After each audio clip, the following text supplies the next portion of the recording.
Hello guys, subscribe our YouTube channel and press bell icon button. Bell icon button press करने से आपको जो भी वीडियोस हम अपलोड करेंगे उसका नोटिफिकेशन आपको मिलता रहेगा। तो स्वागत है आपका स्पोकन इंग्लिश क्लास में। आज हम देखेंगे कि इंग्लिश में हम शुड का यूज़ कैसे कर सकते हैं। शुड का हिंदी मीनिंग हम कह सकते हैं कि चाहिए। जिन सेंटेंसेस के लास्ट में ना चाहिए इस तरह के वर्ड आते हैं उसको हम शुड से लिखते हैं।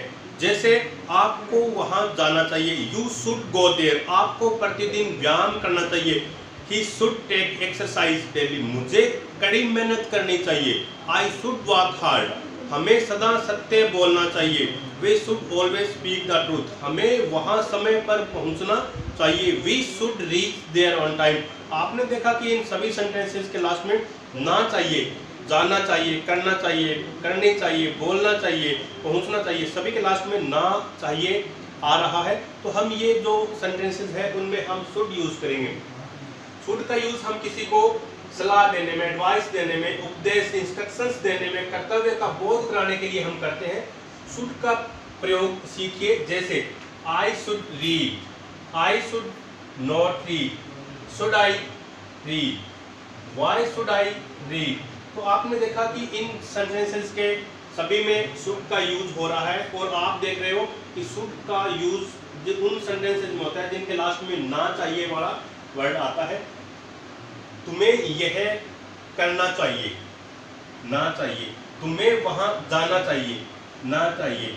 उसे यह खाना चाहिए। आप देख रहे हो कि इन सभी के लास्ट में ना चाहिए वर्ड यूज हो रहा है। तो इस तरह के वर्ड जहाँ यूज हो रहे हैं वहाँ हम शुड का यूज करते हैं। हम ग्रामर के डेप्थ में नहीं जाएंगे, हम सिर्फ स्पोकन के बिहेव पे बात करेंगे। तो आज हम देखेंगे कि शुड का यूज हम कैसे कर सकते हैं। स्टूडेंट्स, मैंने यहाँ पे शुड यूज होने वाले सेंटेंसेस लिखे हैं। चाहिए जिनमें सेंटेंसेस में वर्ड आ रहा है वो सेंटेंस मैंने यहाँ लिखे हैं। और मैं आपको पहले भी मैंने बताया था कि हम ज़्यादा ग्रामर की डेप्थ में नहीं जाएंगे, हम सिर्फ थोड़ा स्पोकन पे कंसंट्रेट करेंगे। तो यहाँ मैंने कुछ फॉर्मूले, एक फॉर्मूला लिखा है। मीन्स हमें कोई काम करने के लिए एक प्रॉपर प्लानिंग या प्रॉपर फॉर्मेट की जरूरत पड़ती है। इसलिए मैंने यहाँ एक फॉर्मूला लिखा है जिसमें लिखा है सब्जेक्ट, उसके बाद में ऑब्जेक्ट, उसके बाद में वर्ब की फर्स्ट फॉर्म, उसके बाद में लिखा है मैंने ऑब्जेक्ट। तो ये फॉर्मूला हम यूज़ करके हम ये 4 सेंटेंसेस हैं उनको हम इंग्लिश में कन्वर्ट करेंगे। मैंने लिखा है पहले आपको वहां जाना चाहिए। तो सबसे पहले हम इसमें देखेंगे सब्जेक्ट आपको, वर्ब जाना, ऑब्जेक्ट वहां, और शुड के लिए हम चाहिए यूज करेंगे। तो यहां देखते हैं हम सबसे पहले हम लिखेंगे subject you should go there, आपको वहां जाना चाहिए। यू शुड गो देयर, आपको प्रतिदिन व्यायाम करना चाहिए, आपको प्रतिदिन व्यायाम करना चाहिए। You should take exercise every day.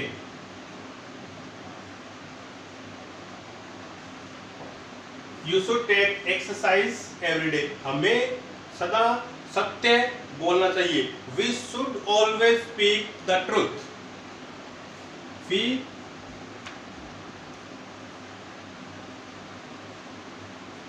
We should, अब सब्जेक्ट वी आ गया, उसके बाद में सत्य बोलना चाहिए, हमें सदा सत्य बोलना चाहिए। We should always speak the truth, हमें सदा सत्य बोलना चाहिए। नेक्स्ट सेंटेंस है उसे मेरे साथ आना चाहिए, उसे मेरे साथ आना चाहिए। उसे हम यहाँ देखते हैं ही है या सी है, लेकिन यहाँ कुछ आइडेंटिफाई नहीं हो रहा है, तो हम यहाँ ही और सी में से कुछ भी यूज कर सकते हैं। मेरे साथ आना चाहिए, he should come with me. तो आपने देखा कि जो 4 सेंटेंसेस है उसमें हमने ये फॉर्मूला यूज किया। उसमें सबसे पहले हमने सब्जेक्ट, फिर शुड, फिर वर्ब की फर्स्ट फॉर्म, उसके बाद में ऑब्जेक्ट, और हमने ये चारों सेंटेंसेस बनाए। आप इनको ध्यान से देखिए और ध्यान से इनको फॉलो कीजिए, और उसके बाद में आप इस तरह के हिंदी में सेंटेंस बना के उनकी प्रैक्टिस कीजिए। स्टूडेंट्स, अब हम बात करेंगे नेगेटिव सेंटेंसेस की, जिनमें नॉट यूज किया जाता है, नहीं यूज किया जाता है, तुम्हें यह नहीं लाना चाहिए था। तो इसके लिए हमने पहले वाला जो फॉर्मूला है उसमें सिर्फ इतना ही चेंज किया है कि सब्जेक्ट के बाद में हमने इसमें नॉट लगाया है। तो पहले सब्जेक्ट, उसके बाद में शुड, उसके बाद में नॉट, फिर वर्ब की फर्स्ट फॉर्म, उसके बाद में ऑब्जेक्ट। तुम्हें यह नहीं लाना चाहिए था। सेम इसी फॉर्मूले के अंदर हम ये सेंटेंसेस को सेट करेंगे। तो देखते हैं हम सबसे पहले सब्जेक्ट, यू शुड, उसके बाद में शुड के बाद में नॉट, यू शुड नॉट, तुम्हें यह नहीं लाना चाहिए, यू शुड नॉट ब्रिंग, लाना BRING, you should not bring it, तुम्हें यह नहीं लाना चाहिए, तुम्हें झूठ नहीं बोलना चाहिए। सेम इसी तरीके से पहले सब्जेक्ट, उसके बाद में शुड, शुड के बाद में नॉट, यू शुड नॉट, तुम्हें झूठ नहीं बोलना चाहिए, you should not tell a लाई।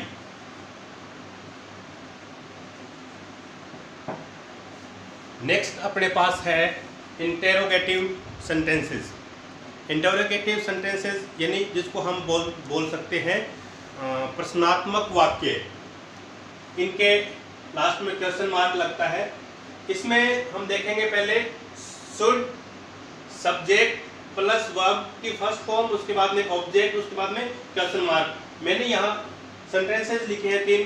क्या मुझे यह करना चाहिए? तो सबसे पहले हम क्या लगाएंगे? शुड, उसके बाद में सब्जेक्ट, उसके बाद में वर्ब की फर्स्ट फॉर्म, उसके बाद में ऑब्जेक्ट। शुड, सब्जेक्ट इसमें मुझे, आई, शुड आई, करना चाहिए, डू दिस। लास्ट में लगाएंगे क्वेश्चन मार्क। क्या उसे यह खाना चाहिए? Should,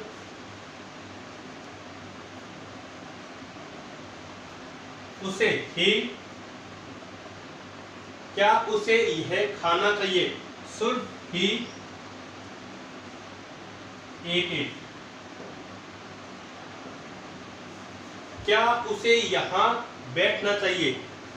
should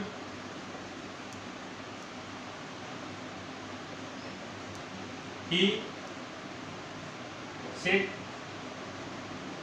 hear.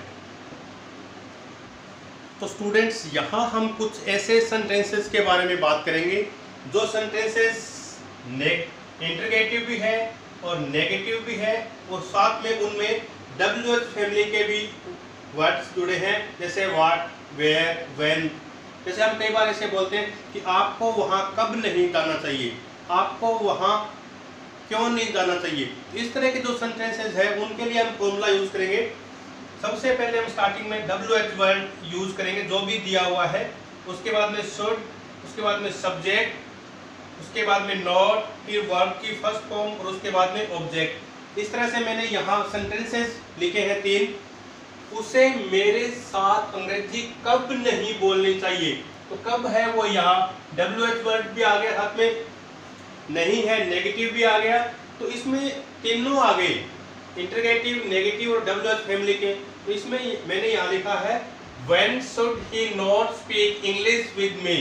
नेक्स्ट है तुम्हें यह काम कल क्यों नहीं करना चाहिए? Why should you not do this work tomorrow? Next है बच्चों को यहाँ कब नहीं आना चाहिए? When should the children not come here? बच्चों को यहाँ कब नहीं आना चाहिए? कब, कल, कब के लिए तो WH फैमिली का जो वर्ड है वो हमने व्हेन यूज किया। When should the children not come here. तो स्टूडेंट्स हमने आज यहाँ पर शुड के यूज होने वाले सेंटेंसेस हैं वो हमने आज पढ़े और आपको इसकी अच्छे से प्रैक्टिस करनी है और इसके बारे में आपने बहुत सारे सेंटेंसेस है वो खुद ने बना के और खुद ने ही उनको कन्वर्ट करना है। गलती करोगे तभी आप अच्छा सीखोगे। तो आप इस चीज़ की बिल्कुल भी टेंशन मत लो कि मैं गलती कर रहा हूँ, बोलते टाइम में लिखते टाइम, डजेंट मैटर। आप गलत करोगे तभी सही करना सीखोगे। Thank you.